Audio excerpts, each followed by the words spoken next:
Olá, está no ar o Jornal da Câmara, especial de balanço das comissões em 2022. E nesta edição eu recebo o vereador Airto Ferronato, que é integrante da Comissão de Economia e Finanças aqui do Legislativo. Vereador, seja muito bem-vindo aqui ao Jornal da Câmara. Obrigado pela presença. Bom, primeiro eu quero te agradecer pelo convite de estar aqui. Satisfação estar contigo, estar conversando aqui na TV Câmara com os nossos telespectadores e conversando sobre questões aqui da cidade, somente no ano de 2022, aquilo que aconteceu na Comissão de Economia, Finanças e Orçamento, né? E trazer um abraço aos nossos telespectadores. Bom estar com vocês mais uma vez. Perfeito, a gente que agradece.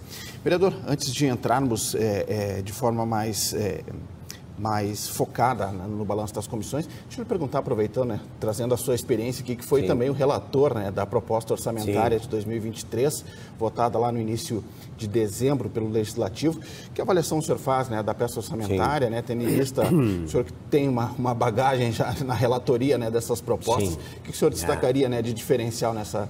Isso, bom, primeiro eu tenho tido a grata oportunidade, né, de ter participado da Comissão de Economia, Finanças e Orçamento, a nossa CEFOR, durante esses longos anos que estou aqui na Câmara. Né?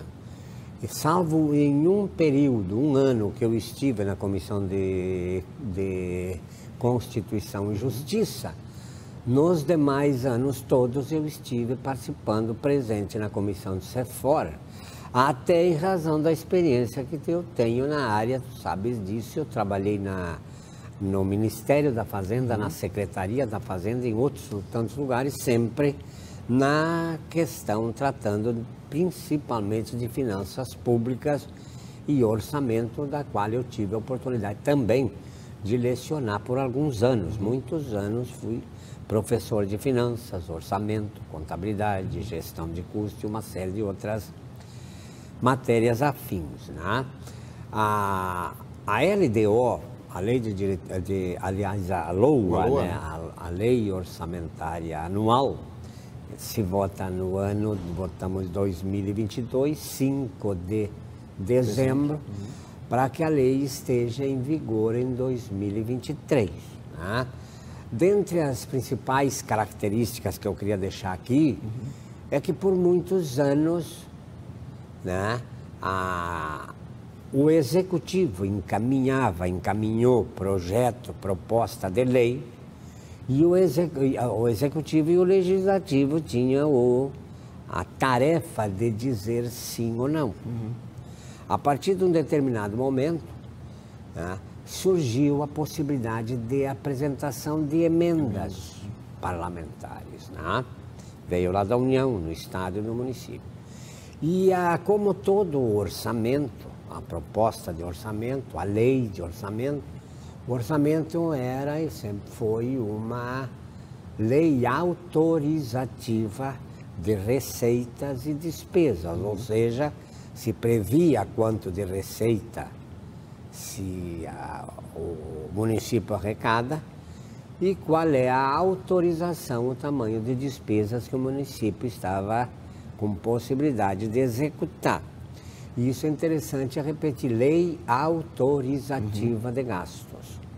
Então, na época, passou-se a apresentar emendas aqui na Câmara, e estas emendas, como autorizativas, o Executivo, entre aspas, executava ou não, colocava em execução ou não a sua vontade. A partir de 2 anos atrás, 3 já, se passou a ter aqui na Câmara a emenda impositiva, né? Ou seja, a obrigatoriedade da execução.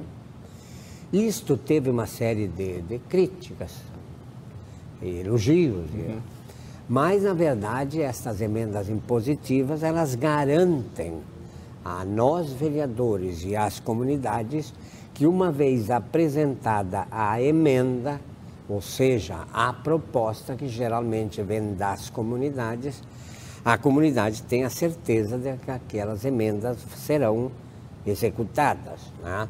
Isto foi um avanço que nós temos aí e hoje Porto Alegre começou já com uma boa intensidade a executar essas emendas. A característica da emenda impositiva é a seguinte: do total de recursos prevista para cada vereador, 50% desse recurso obrigatoriamente se destina a projetos de saúde, na saúde pública, né? Na saúde de Porto Alegre, metade. E a outra metade é livre para que o vereador possa, conversando com as comunidades, apresentar demandas que as comunidades solicitam. Então, hoje está se vendo uma série de execuções de emendas aí que trazem, sim, benefícios à sociedade, que são, sim, demandadas pelas comunidades e que a comunidade tenha certeza de que mais dia, menos dias, essas emendas serão postas em prática e quem ganha com isso é a nossa comunidade. O orçamento teve um conjunto bastante grande de emendas aprovadas e isto foi importante para a cidade de Porto Alegre. Estamos com o orçamento para 2023 agora. E digamos que a novidade, de repente, né, vereador, para esse ano foi a limitação, né, do número de emendas impositivas, até para que elas pudessem ser execuíveis, né? Com um valor limite, né, para que elas pudessem ser executadas, assim, com a redundância da palavra. Isso, porque as comunidades demandam. Né? E são sempre mais demanda do que quantidade e capacidade financeira de apresentação de emendas. Né? Até o ano passado, na votação de 2021, não existiam limites. Então, nós tínhamos um número extraordinariamente grande de emendas com valores os mais variados possíveis. Nós tivemos emendas, muitas emendas, com um valor de em torno de R$1.000. Muito picotado. Muito picotada. No final das contas, custa mais caro o processo de estruturação e de viabilidade de execução das emendas do que o que elas levam à comunidade de retorno. Então, nós, numa das reuniões, e algumas reuniões fizemos na CEFOR, né? No sentido de que se limitasse valor mínimo de cada emenda e número máximo de emendas. Nós chegamos e aprovamos depois essa nossa proposta, que foi uma construção na CEFOR, levamos ao plenário, o plenário aprovou. A nossa proposta foi de que valor mínimo por emenda R$20.000 e número máximo de emendas de 20. Então, nós somos 36 vereadores, 20 emendas, daria o máximo de 720, a possibilidade máxima de 720 propostas. Nós tivemos esse ano em torno de 650, pouco mais. Então, tu vê que os vereadores cumpriram as suas tarefas aí. Apresentaram de execução bastante emenda.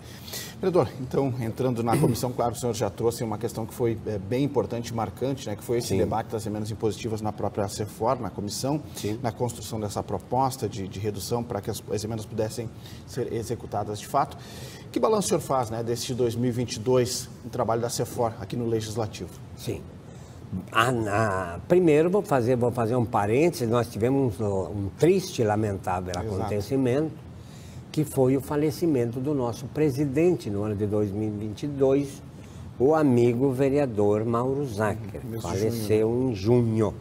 Né? Foi um evento inesperado, triste, como já falamos, né? E nós sentimos essa extraordinária perda. Mas a comissão se reúne aqui todas as terças-feiras de manhã, das 10 ao meio-dia, né? E nós tivemos reuniões praticamente em todas as terças-feiras, né? Tivemos uma série de encontros aqui na Câmara, tivemos audiências públicas, né?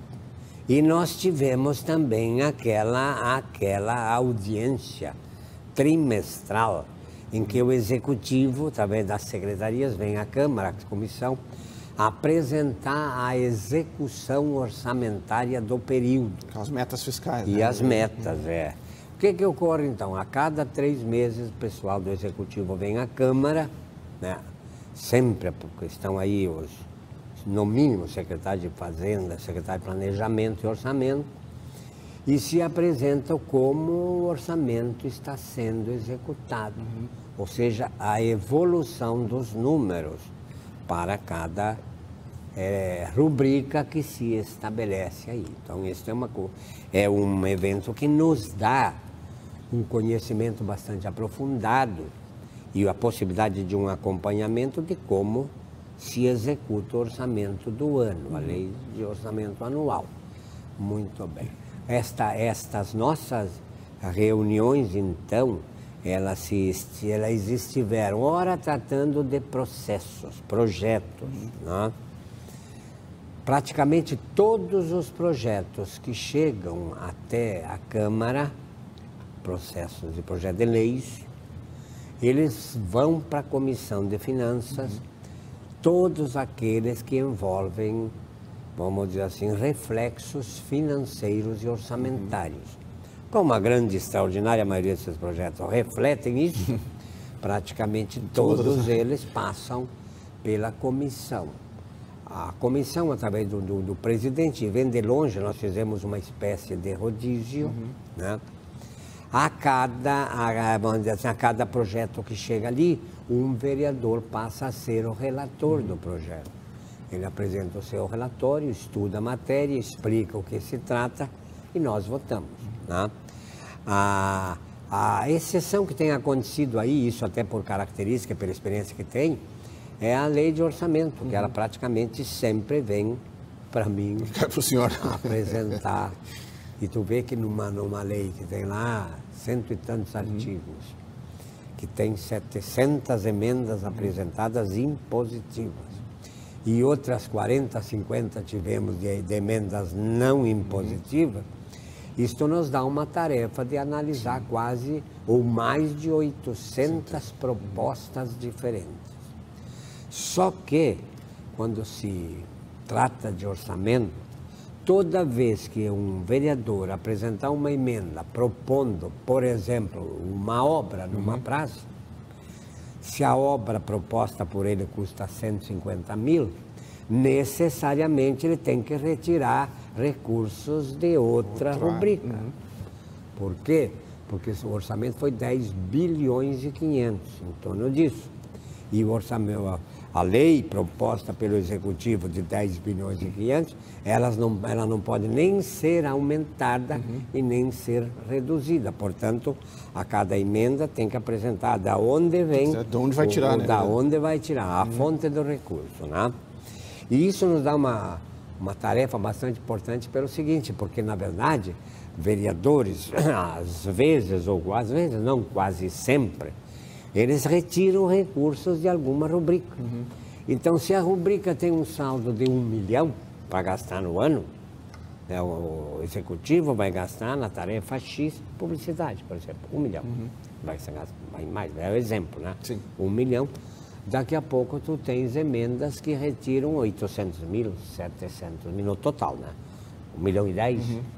É uma coisa que não pode acontecer. Portanto, tu tem que avaliar muito, vamos dizer assim, a importância da emenda e também e principalmente da onde sai o recurso para não estourar recursos e nem inviabilizar aquela rubrica. Tem que jogar aquela questão, né, verdade, do mérito versus a legalidade, a constitucionalidade.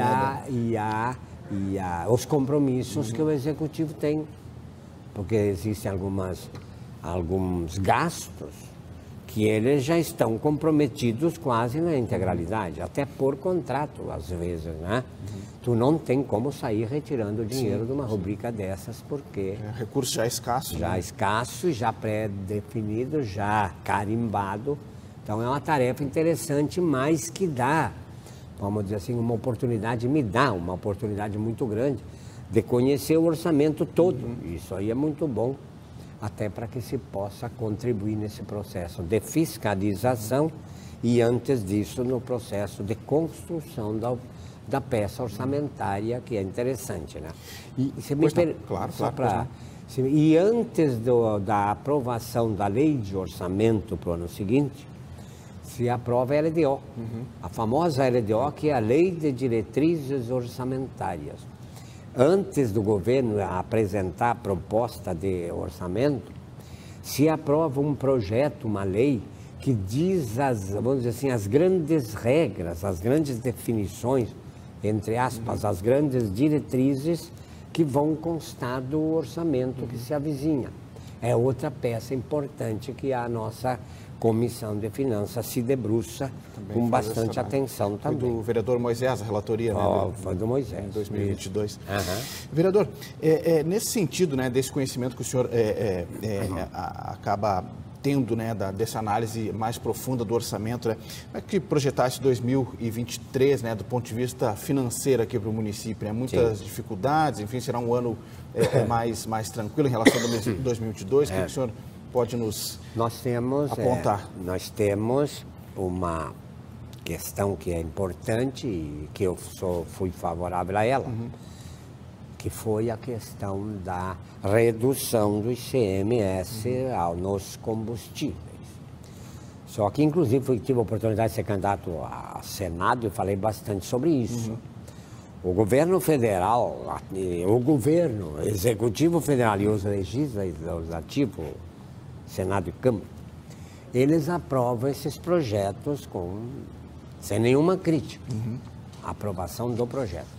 Agora, tem uma crítica que é preciso ser feita com bastante força, é de que eles aprovam encargos ou redução da receita dos estados e municípios, né, com o chapéu alheio.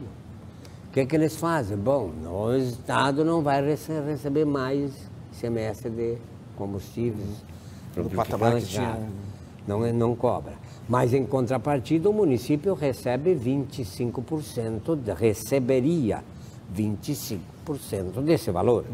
Então, significa uma perda que nós teremos e está se tratando agora de como compensar isso.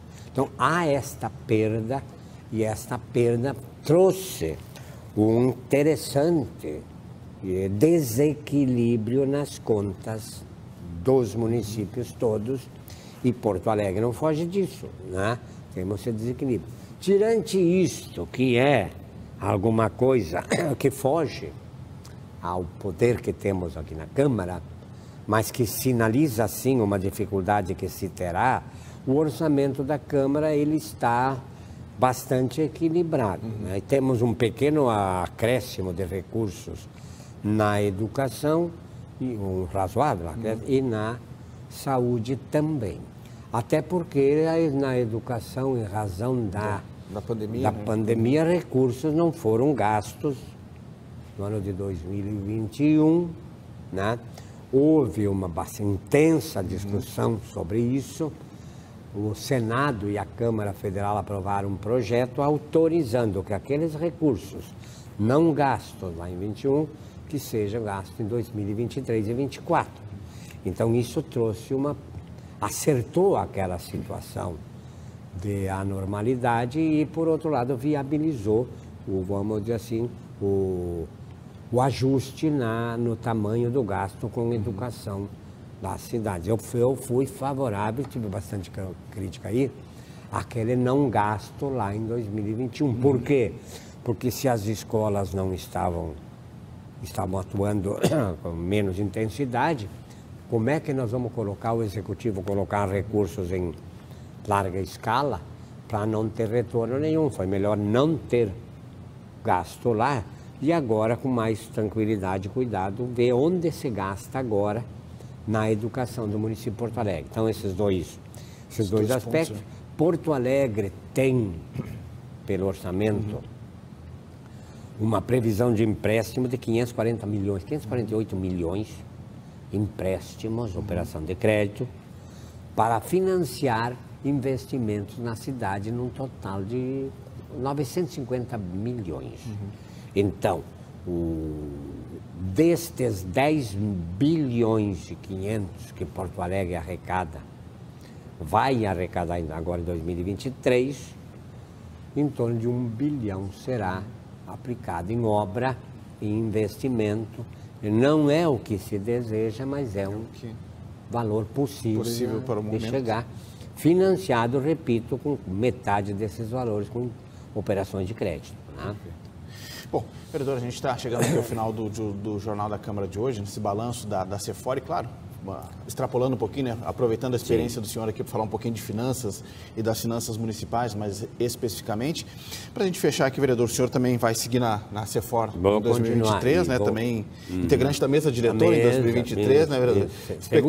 Segundo secretário, né? Então, eu já fui presidente da mesa, né? Sim, da Câmara. Presidente da Câmara. Já fui secretário, vice-presidente. Né? É pelo tempo que eu estou aqui também. Né? Então, desde 1989. Né? Então, sei que posso contribuir. Né? Perfeito, trazendo a experiência, tanto que as peças orçamentárias acabam vão voltar nas suas mãos ali, né, para trabalhar. Bom, vereador, então, queria fechar aqui o Jornal da Câmara de hoje, desejando aí ao senhor um ótimo 2023, a todos que nos acompanham também um ótimo 2023, de muita saúde, muita prosperidade. E, vereador, uma palavra final aqui para a gente fechar o nosso programa. Deixar aqui o meu abraço a ti, a todos vocês que estão conosco, aos vereadores, servidores aqui da Câmara, um abraço especialíssimo aos nossos porto-alegrenses e a todos os telespectadores, né? Dizer que continuamos as ordens aqui na Câmara e desejar a todos um ano de 2023 um venturoso ano de 2023, próspero ano de 2023 a todos nós e que Deus esteja sempre conosco nesta nossa caminhada aqui da Câmara para mais um ano. Né? Obrigado pelo convite. Muito obrigado, vereador. Bom trabalho aí para o senhor. Eu que agradeço. Muito bem. Assim a gente fecha este programa de balanço das comissões em 2022. Hoje trouxemos aqui a avaliação da Comissão de Economia e Finanças do Legislativo com a presença do vereador Airto Ferronato, que é integrante da CEFOR. O Jornal da Câmara de hoje fica por aqui. Confira mais notícias do Legislativo nas nossas redes sociais. Acesse também o site da Câmara de Vereadores de Porto Alegre. Muito obrigado pela sua audiência. A gente se encontra, você já sabe, na próxima edição. Até lá!